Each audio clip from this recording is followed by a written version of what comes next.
Hey everybody, it's me Jill, and welcome to Jill Informed. This is the recap of The Real Housewives of Beverly Hills, Season 11, Episode 4, Overexposed. As you may recall, we ended Episode 3 with Sutton outside Crystal's door with the intention of returning her coat to her, while we could hear Crystal inside on the phone to her friend talking about how crazy Sutton is. So Sutton's gives a gentle little knock. Crystal, are you up? But that's actually not where this episode begins. We begin the next morning with a getting ready montage. Lisa's brushing her teeth, the ladies are in their PJs, and the chef is cooking breakfast. Oh my God, it's Rinna sitting in the great room with a cup of coffee, and Garcelle comes in next. It's hilarious how they always find themselves alone with each other. Anyway, Garcelle gets coffee and she sits down next to her. And then Crystal comes and she sits down. They ask her how she slept, and she said she slept in solid 2-hour chunks. So that doesn't sound great. Garcelle said Kathy, Kyle, and Sutton were up the latest. Then Erika sits down. Side note, I think I just figured out that the ladies come down in the morning in their pajamas and sunglasses because they don't have makeup on. I think they don't want to be seen without eye makeup, maybe. I always thought it was because they were hungover, but Erika went to bed early last night. Erika tells Crystal that she's sorry that she seems to be getting a lot of heat for the prank, and she said, it's not fair. Garcelle says that Sutton's going through a lot right now. She's like, with the move, and who knows what else is going on with her life. Erika: yeah, but you can't take that out on somebody else. Garcelle goes, no, of course not. Rinna in her confessional says, Sutton seems harmless, but there is got to be something going on that's making her have these, reactions. Okay, so the plan is to have breakfast together, then go off and do whatever they want, and then meet back at 1 o'clock to go on a boat ride. Garcelle: I want to go see the town. Crystal, you want to go, have a cup of coffee with me? And she says, yeah, I'd love to get out. Garcelle is saying this while holding a cup of coffee. Anyway, Crystal said, yeah, that sounds great. I'd like to get out. Erika says she's just going to go stick her feet in the jacuzzi. And Kyle's there now. Kyle said, I'm going to go join her. And Lisa is going to do yoga. And she's trying to get them, she's like, come do yoga with me. Erika: no. Garcelle: no, I have to wash my hair. And Kyle goes, that is a hard no, Lisa. So then Lisa said, all right, let's eat. It's just her, Erika, and Kyle, though, because Garcelle and Crystal go to get ready to go out for a cup of coffee. So Lisa says she's going to go downstairs and see how Sutton is doing. And Erika's like, well, that's very kind of you. And Lisa goes, I know. Both Kyle and Erika are like, good luck with that. I mean, why? Kyle goes, she may not come out of her room. And then Erika goes, well, then that's on her. So Sutton lets Rinna into her room, and Lisa asks her how she's doing. Sutton: I have to tell you, I'm a little angry. She tells her, I knew there was a secret going around the table at the restaurant, and I could tell everyone was looking at their phones and laughing, and I got paranoid. Side note, Sutton is rolling her face with one of those rollers because she said it's relaxing her. And then she goes, and it's helping me not cry. Lisa goes, just cry, let it out. Now Kyle walks in, and Lisa goes, I just told her to cry. Kyle: oh, she has been. Sutton goes, but you told me I was too sensitive and I looked crazy. Kyle goes, but you were irrational. That's the truth. Sutton gets her phone out, and she goes, let me add irrational to the list, because I have here all the names I've been called. And she does. She's looking at her phone, and she goes, I was called ridiculous, crazy, paranoid, and irrational, and too sensitive. I've got it. Lisa goes, but don't get defensive about it. Take that in. Kyle: yeah, you need to add defensive to the list. God. They are cold. Lisa goes, I'm going to go do yoga now, and I am going to say Satnam. Sutton goes, what does that mean? And Lisa goes, Google it. So she leaves, and Kyle says to Sutton, I've done yoga for years. I've never heard of it. So Surprise, surprise, I have never heard of it either. So I did Google it, and it is a yoga greeting, and it means truth is your name. Okay, next we are at a cute little coffee shop with Garcelle and Crystal. Garcelle, how are you feeling? And Crystal said, I have mixed feelings.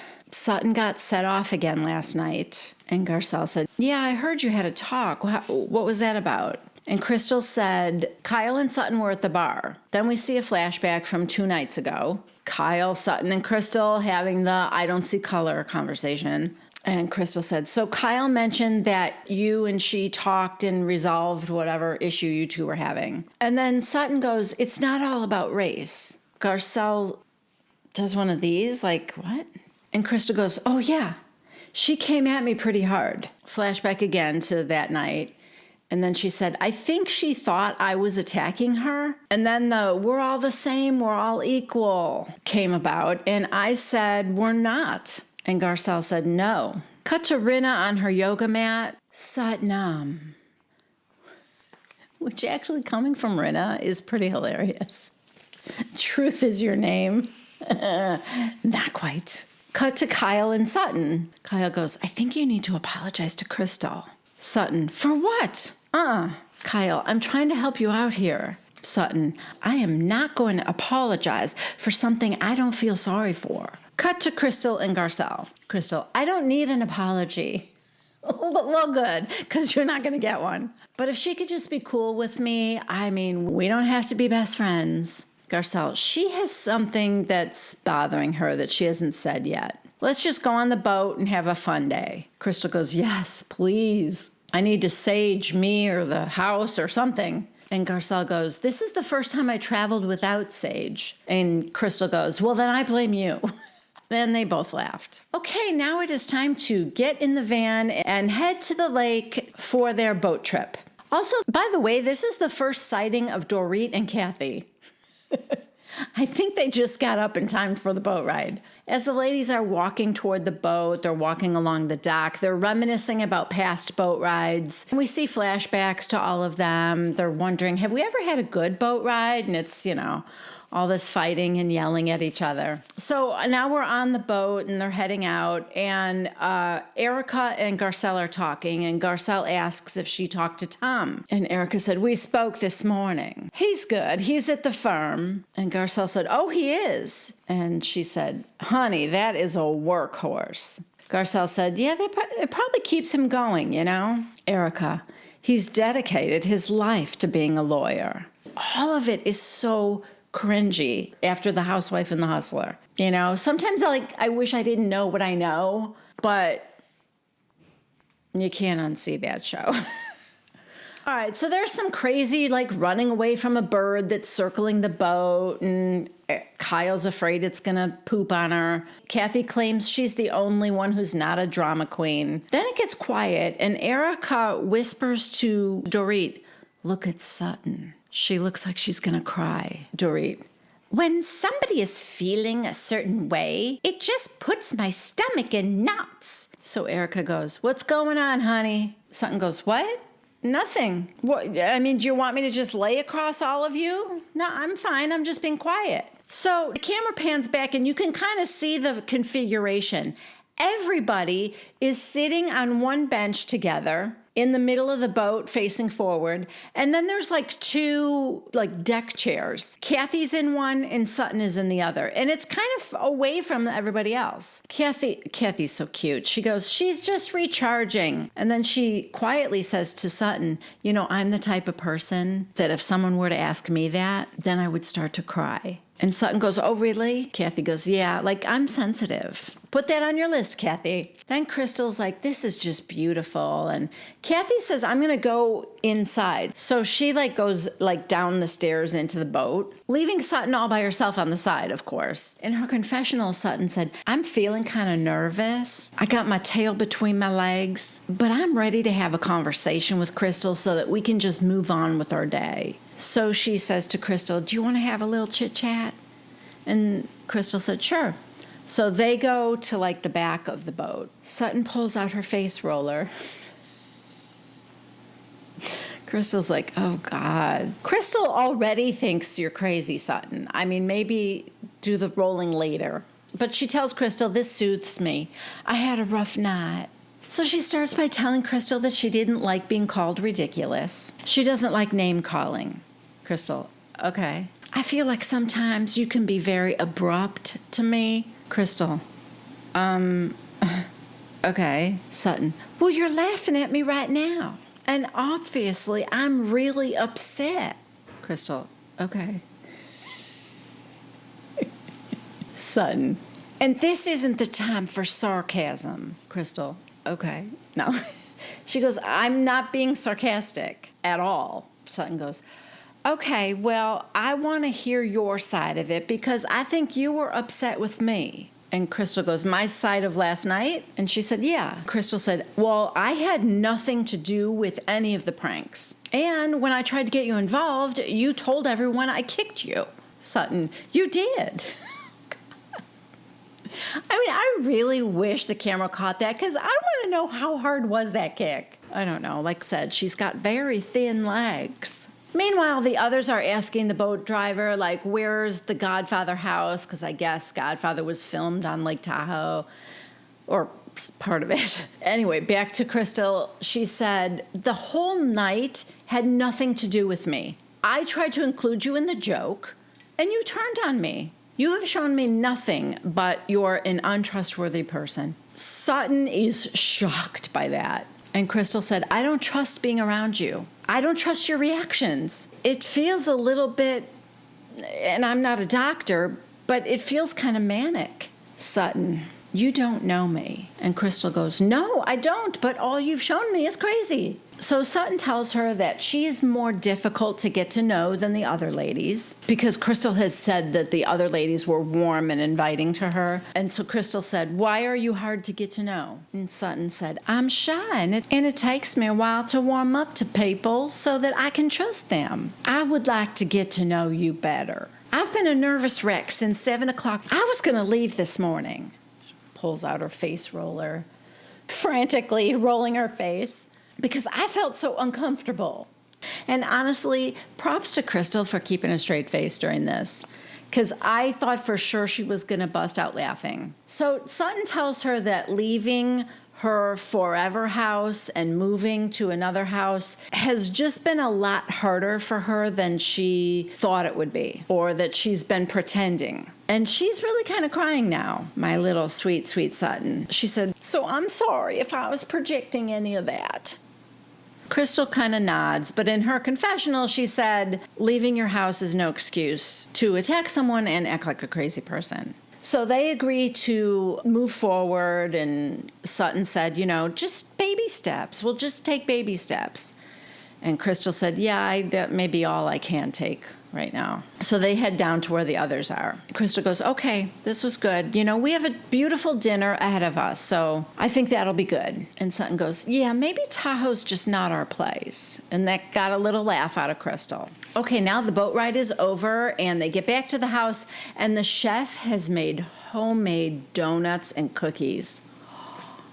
Looked really good. It looked so good, and I know they were barely touched by these women. I mean, Erika had a cookie, but, that's all I saw. Then everybody headed to their rooms to, chill out for a little while before dinner.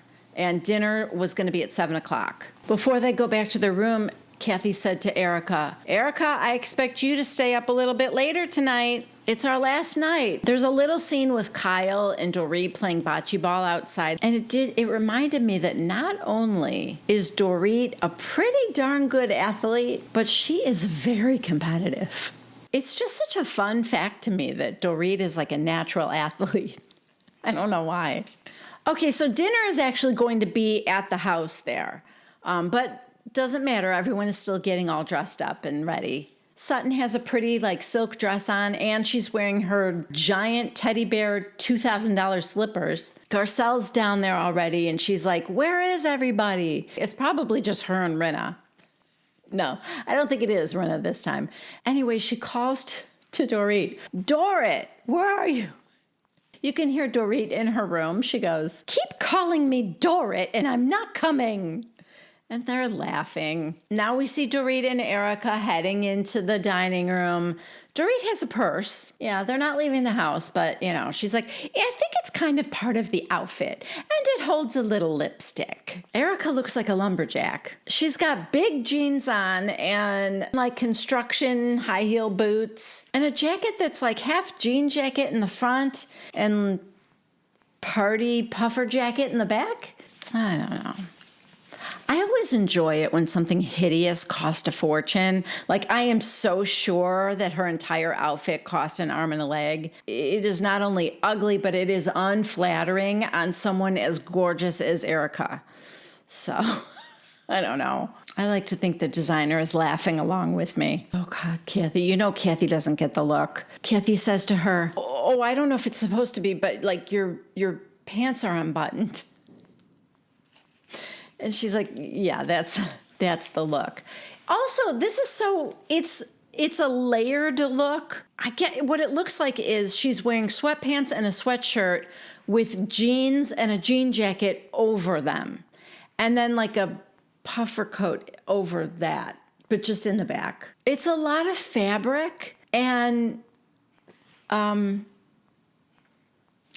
I'm done talking about it. Everyone's sitting around having a little cocktail before dinner. And Kyle gets up and she's like, I have to sneeze because stitches inside her nose tickle. She said they were dangling.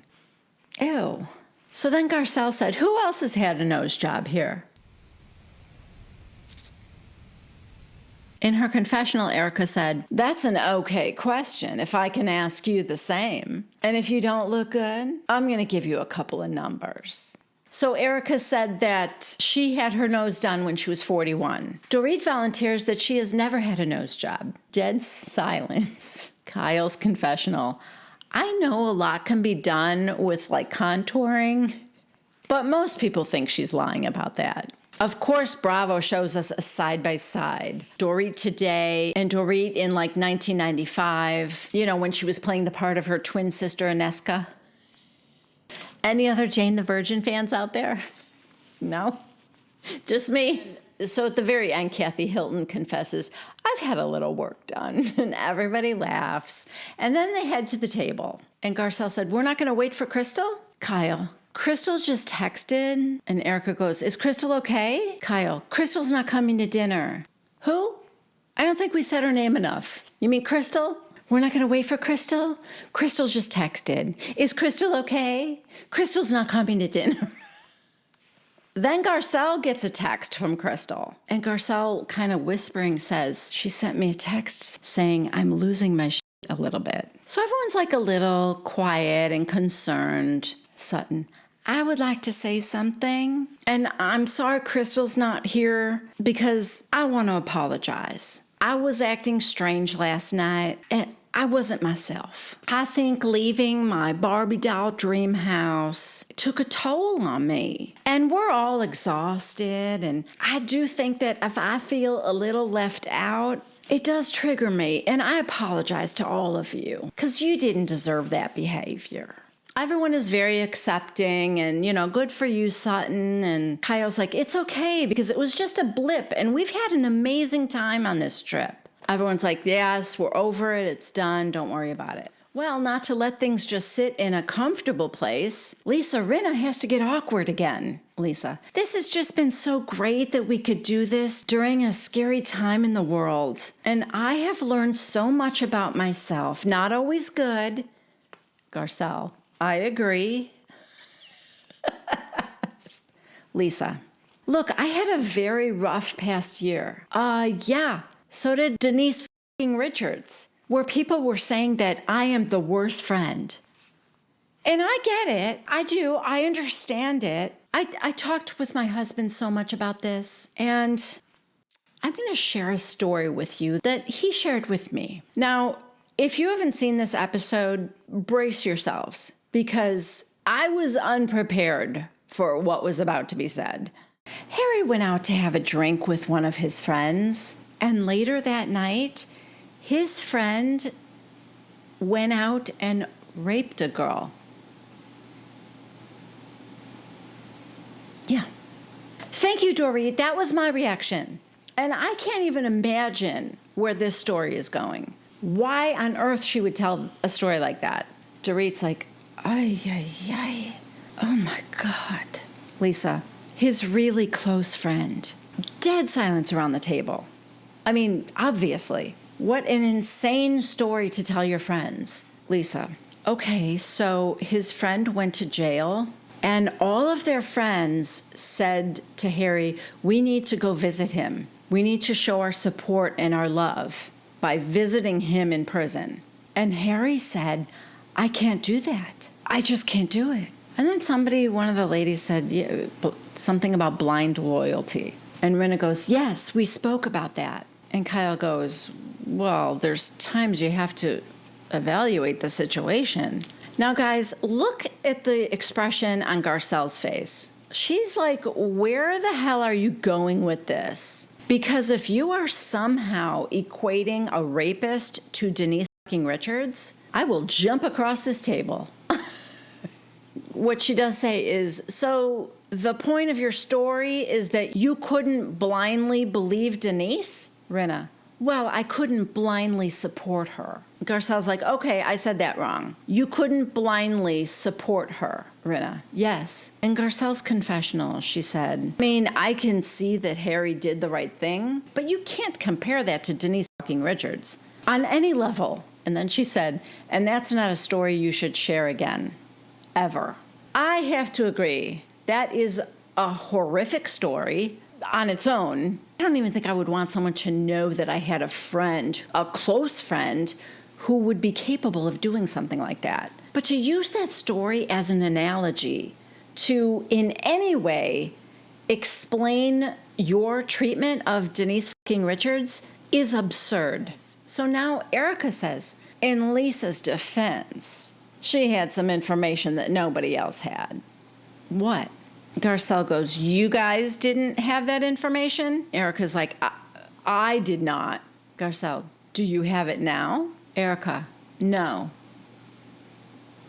In Rinna's confessional, she's like, I'm like a steel trap. The things that Denise Richards shared with me, I will take to the grave. So Lisa and the other members of the Core Four are all clarifying that Lisa was working off of her own information and that she has not, nor will she ever, share that information. My guess is that she has shared that information with the Core Four, Kyle, Dorit, and Erika. And they're all sworn to secrecy now. But here's my problem. It was my understanding that what Denise Richards did wrong was to lie about having an affair with Brandi Glanville. Like, nobody cared about the affair, they cared about the lie. Something that was nobody's business in the first place. So remind me, why did she need to be run off the show? I mean, even if Lisa had definitive proof of this affair and the fact that Denise Richards was lying about it, to the others, why hunt her down like a dog and force her to admit that on camera? I don't get that. I mean, maybe Denise Richards is a shitty wife who had an affair on her husband, but Lisa, you're a shitty girlfriend. Now Lisa's trying to say that she knows a lot of the things that she didn't look good. But in a lot of ways, I protected the situation and took a bullet. And Garcelle's like, why didn't you just hold on to that and let everybody else go after Denise Richards? But you became the ringleader. Rinna goes, right, I get it. But Garcelle, I was trying to reach her, and I did not do it the right way. Garcelle, we can agree on that. Rinna, I just wanted her to be vulnerable and transparent. Guess what, Garcelle? She didn't want to. She didn't want to. Lisa admits she shouldn't have pushed her. She should have just backed off and said, okay, I tried. I don't know, so dumb. Anyway, I don't know that anybody ate any of the dinner, but now they are heading downstairs for drinks and to play games and stuff. Maybe a little more 2 truths and 1 lie. Side note, is anyone at least going to check on Crystal? Maybe bring her some food, pass a homemade donut under the door. I especially feel bad because she's the one that said to Sutton, we have a really nice dinner for us tonight. I think it'll be fun.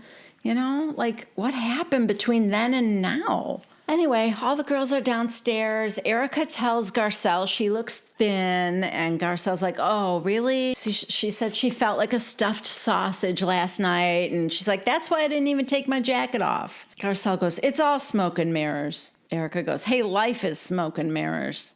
And then in Erika's confessional, she said, nothing is what it seems in life. Nothing. And you don't really know anything about anyone. That's the truth. Well, I'm just going to leave that one right there. So like I said, it's like game night, and we have Sutton and Erika playing ping pong, Kyle and Lisa are playing pool, and Dorit and Garcelle are playing foosball. Then Rinna gets in the pool, but no one will get in with her, and she's like, come on, she's yelling at everybody, come on, get in the water. Hey, where'd Kathy go? I kind of lost track of her. I don't even know where she was during the dinner. Like, she was there, but then the camera was never on her. I don't know. I think she ducks out. I think that's how she copes with being on the show. She needs a lot of private time. So Sutton says that she actually brought 4 bathing suits, and everyone's like, well, go get in the water with her. So she goes to change, and while she does, Rinna keeps yelling at the others to join her, and they're all going, no! Garcelle goes, can I tell you something? This is when you need to back off. And Lisa goes, oh, okay. She stops, and the others are like high-fiving Garcelle. Oh, Kathy's here now. All right, I don't know. She's just hanging out off camera, I guess. So Sutton's back, and while Lisa is trying to get Sutton to do some kind of synchronized swimming routine, the others are playing Jenga. All right, so Sutton now calls everybody to the pool because she and Lisa have a little performance to show them. So they all stand on the side of the pool. Kyle's got her camera out. Looks like she's, filming it for the gram. And I'm not going to lie, that was a pretty darn good routine. And they were very exactly together, very synchronized. It was cute. Now the rest of the ladies are sitting by the fire. Kathy's like, Doogie, don't get too relaxed. And Garcelle said, why? Kathy goes, my sister, she was completely naked the other night, like a centerfold. So Garcelle goes, would you ever do a nude photo shoot for Mauricio? Kathy, she has. And Kyle said, yeah, I did once, but like I was covered. Then Rinna comes running in from the pool. She's got a towel on and she's dripping all over the place. And she seems like she's in a hurry because she goes, guys, I need to go take a shower. I love you. Good night. And off she goes. Then Erika leaves to go wash her face, and Sutton is having a glass of wine. It's 10:50 p.m. and we get a Crystal sighting. As Erika is leaving to go to her bedroom, Crystal comes out of the hallway. Erika's like, how you doing? And Crystal tells her that she had a very lonely day. She said she was just more overwhelmed than she thought. Erika's like, are you okay now? And Crystal said, yeah. So then she walks to where the others are, and she said, I just wanted to come and say goodnight.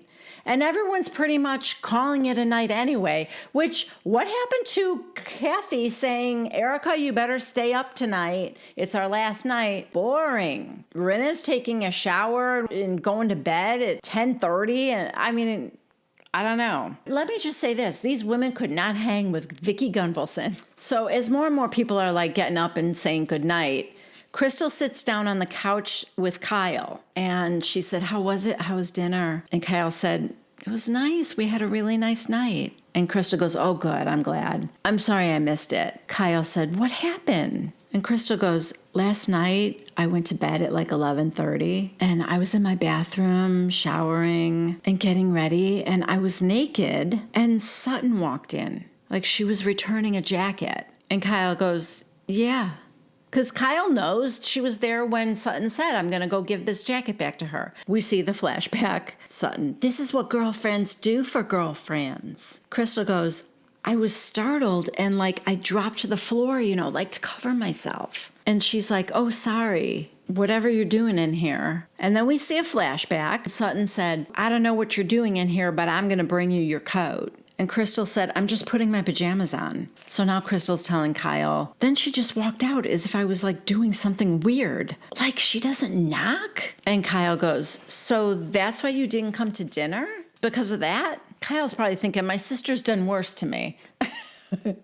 Crystal said, I just had such a long weekend. And I thought, I'm just too tired to deal. So, sorry I missed dinner. Kyle goes, when you two spoke on the boat, did you talk about that? Good question, Kyle, because I was thinking the same thing. If you were so bothered by that, when Sutton wanted to have a conversation with you, why didn't you bring it up then? I don't know. Anyway, Crystal said, no, I didn't even think about it. I was like, that's weird. In Kyle's confessional, she's like, this happened 24 hours ago. If she was so upset, why didn't she come and talk to any of us about it that night? Or the next day, before the boat, after the boat. So what Kyle says to her is, why didn't you mention tonight that it was weird that she walked in on you? What Crystal said was that she didn't want to trigger Sutton again. She goes, you know what I mean? Like, it ruined everybody's night the past 2 nights. I just didn't want another night with her like that. Kyle tells her that Sutton was really on her best behavior that night. And Crystal wonders if it wasn't because she wasn't there. Which, I mean, I get, except Sutton did say that she was sorry that Crystal wasn't there because she wanted to apologize to everybody. I believe my sweet, sweet Sutton. She's been having a rough season, guys. All right, so it is the next morning. Kyle is the first to breakfast. Garcelle sits down next to her and says she's ready to go home. She's all dressed and ready to go. Kyle is still in a robe. And then Erika comes in, and she's in the same robe, so it must be something that was in all the rooms or something like that. And Erika, of course, wearing her breakfast sunnies, as per usual. I mean, I think I'm right about that, though. Because, again, she had an early night. So I think it's more like they're not wearing makeup and that hides their face. I don't know. It's so dumb because most of these women look, I think, more beautiful and younger without all the heavy makeup. Okay, so next, Sutton is knocking on Crystal's door again.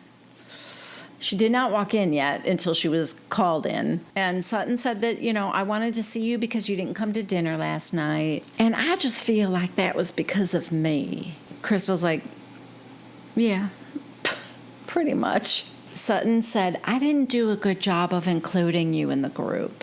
And I should have been nicer. So then Crystal said, so I don't know if you remember this or not, but the second night when you came into my room, and Sutton goes, yeah, I brought you your coat. Crystal, I was naked. And Sutton goes, yeah, I know, I'm sorry. I was just giving you your coat. And Crystal goes, but if somebody drops to the ground and covers their body, Sutton goes, I'm so sorry. Crystal, you wouldn't stay in the room. And then you said something like, what are you doing over there? Sutton goes, I didn't mean it like that. Crystal is like crying, and she's telling Sutton that she felt like her space was violated. She's like, it was weird. Sutton, well, it was weird. I did knock. Crystal, it was creepy and weird. Sutton, well, I'm sorry. I didn't mean to be creepy and weird. It was awkward. Do you know what I mean? So Sutton says she didn't mean to upset her, and she's sorry that she's upset and crying right now. And she's like, I want to get to know you better. I want for us to be closer. She goes, I know you don't need new friends, but I am a pretty good friend. Like, I'll probably send you flowers tomorrow. Like, that's just me. I probably will. So expect that. And then it got a little laugh out of Crystal, and Sutton goes, do you want a hug? And Crystal goes, you're not a hugger. Sutton, I'm hugging now. And, like I said, it gets a little laugh, and they do hug. So everyone is packed up and ready to go. And then we see on the screen 4 days later, back in Beverly Hills, there's a newscast, Savannah and Hoda. It is election morning 2020 at long last. Then, silently, we head to Kyle's house. There's no music playing. It's just the next thing we see is Kyle's bedroom, and she's at her vanity looking at her phone. And we cut to Dorit looking at her phone, getting a text alert. She goes, what? Then we see the text from Erika to the ladies, I don't know if all the ladies, but at least the core 4, at 9:15 a.m. And it says, ladies, I truly consider you my close friends, and this is why I'm reaching out to tell you that I filed for divorce this morning. Yep. Thank you for supporting me. This will be tough. Next, we see the core 4 minus Erika, so, core 3, I guess. And they get on a Zoom call, all of them. And Kyle's like, did you guys know? And they're both like, no. Kyle, We were just in Tahoe and not one peep, Dorit. After 22 years. Rinna, it's Erika. She had to do it this way. She couldn't tell anybody. Why? I mean, I know why. At least I think I do. But why does Lisa think she had to do it that way? You know? Not tell them? I guess because the Tahoe trip was filmed. But still, you would think she would have privately, you know, they have a minute or two to have a private conversation. It felt weird. It also seemed weird to me that it seemed like she was specifically saying things about Tom, like, yeah, I just talked to him this morning. He's doing fine. He's a workhorse and, you know, all that. And he gives his life to being a lawyer or whatever.